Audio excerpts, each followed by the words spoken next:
이틀째 2,000명 넘는 확진자가 나온 가운데 정부가 현행 거리두기 단계를 2주 연장하기로 했습니다. 9월 말에서 10월엔 위드 코로나 전략 검토도 가능하다고 밝혔습니다. 네, 코로나19 브리핑 고려대학교 약학대학 김정기 교수와 함께 현재 상황 자세하게 짚어보겠습니다. 어서 오십시오. 안녕하세요. 예. 확산세가 수그러들 기미를 보이지 않고 있는데요. 게다가 연휴 기간 늘어났던 이동량 그리고 델타 변이의 영향으로 앞으로 상황이 더 악화할 우려가 커지고 있습니다. 교수님께서는 어떻게 보십니까?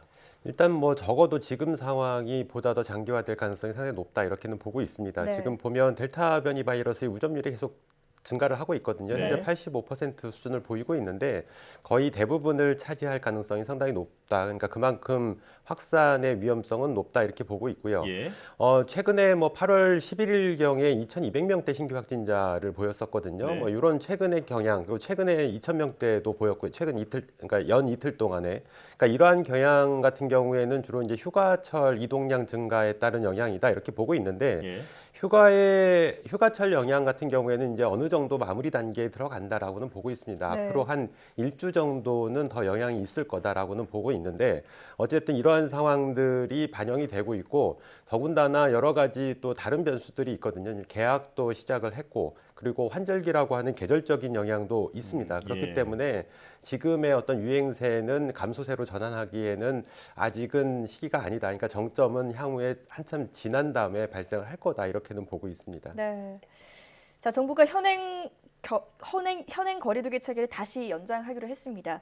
4주 연장 가능성도 거론이 됐었지만 기존 2주가 연장됐는데요. 앞으로 2주 동안 어느 정도 성과를 거둘 것으로 보십니까? 일단 앞서 뭐 긍정적인 부분도 있고 부정적인 부분도 있거든요. 대표적인 긍정적인 부분은 이제 휴가철 영향이 어느 정도 마무리돼 간다. 그리고 백신 접종률이 어쨌든 계속 증가를 하고 있다. 이런 부분들은 긍정적인 요인입니다. 근데 부정적인 요인이 아직도 휴가철의 영향은 조금 더 남아 있다라고 보고 있고 계절적인 요인도 지금 작용을 하고 있다. 계약도 있다. 그러니까 이런 부분들이 복합적으로 작용을 하다 보니까 일단 2주 연장 같은 경우에는 불가피한 상황이다 이렇게는 보고 있고요. 네.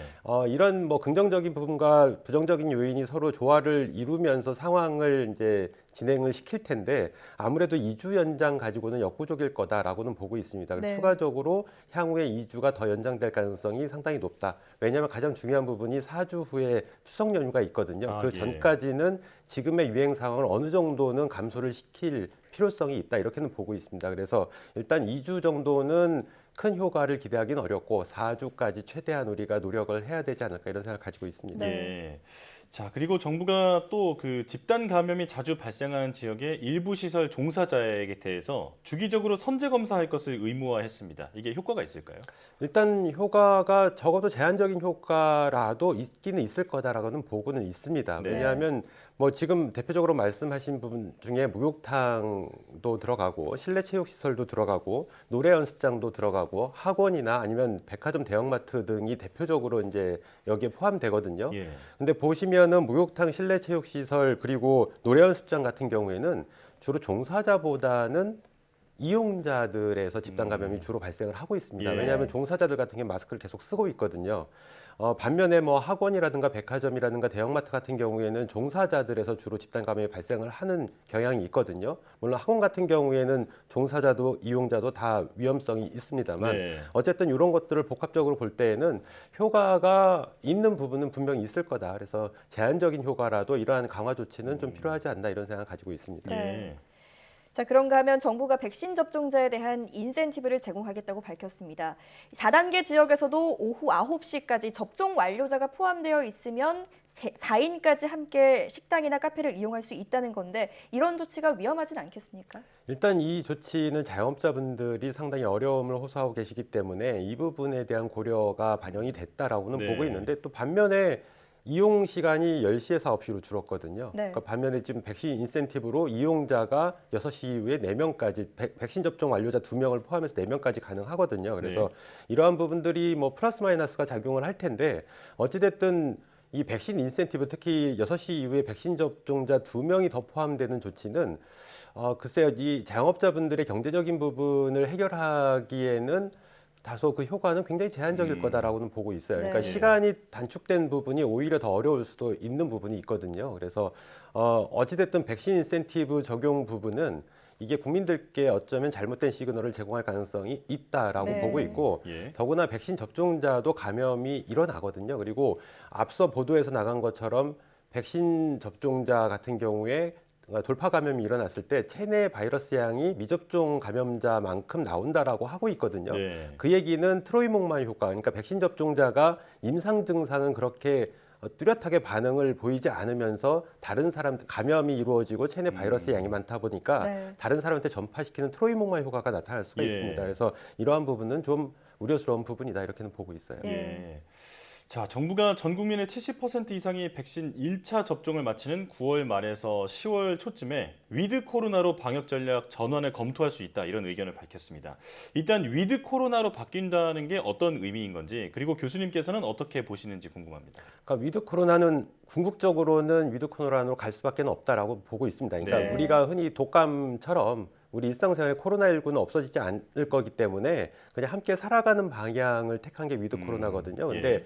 지금은 시기상조다 이렇게 보고 있습니다. 그러니까 예. 정부에서 지금 9월 말에서 10월 초 검토 가능하다 뭐 이런 얘기를 했는데 그 정도면 그 백신 접종률이 인구 대비 1차 기준으로 70% 정도밖에 안 될 걸로 보고 있거든요. 네.